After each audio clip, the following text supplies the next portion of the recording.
దేవుని పరిశుద్ధమైన నామానికి స్తోత్రం కలుగునుగాక. ప్రభువైన యేసు మీ అందరికి కూడా వందనాలు. దేవుని పరిశుద్ధ గ్రంథంలో నుండి రోమీయులకు రాసిన పత్రిక 10వ అధ్యాయం 12వ వచనం.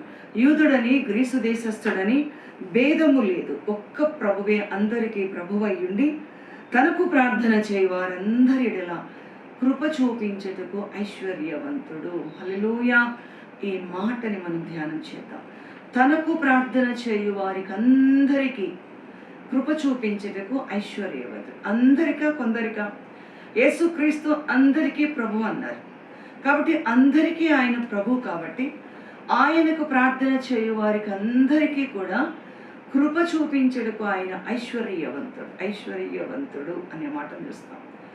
ఆయన ప్రేమను మనం గుర్తెరుగుదాము కదా అంటాడు పౌలు గారు.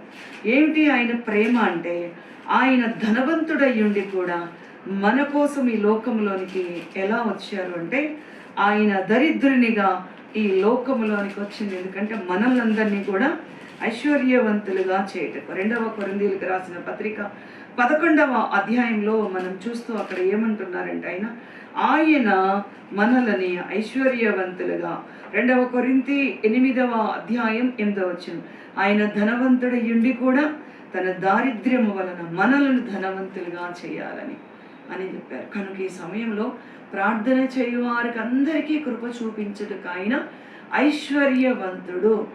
బ్యాంకులో డబ్బులు లేవని, ఏటీఎంలో డబ్బులు లేవని మనం అనుకుంటూ ఉంటాం. ఆయన దగ్గర అలా కాదు, ఆయన ఐశ్వర్యవంతుడు.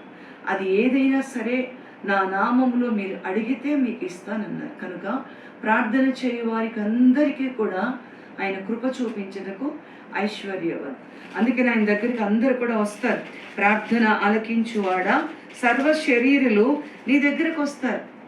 కీర్తనల గ్రంథం 65వ కీర్తన 2వ వచనం, ప్రార్థన ఆలకించువాడా. దేవునికి స్తోత్రం. ఏం పేరు ఆయన పేరు అంటే ప్రార్థన ఆలకించువాడు.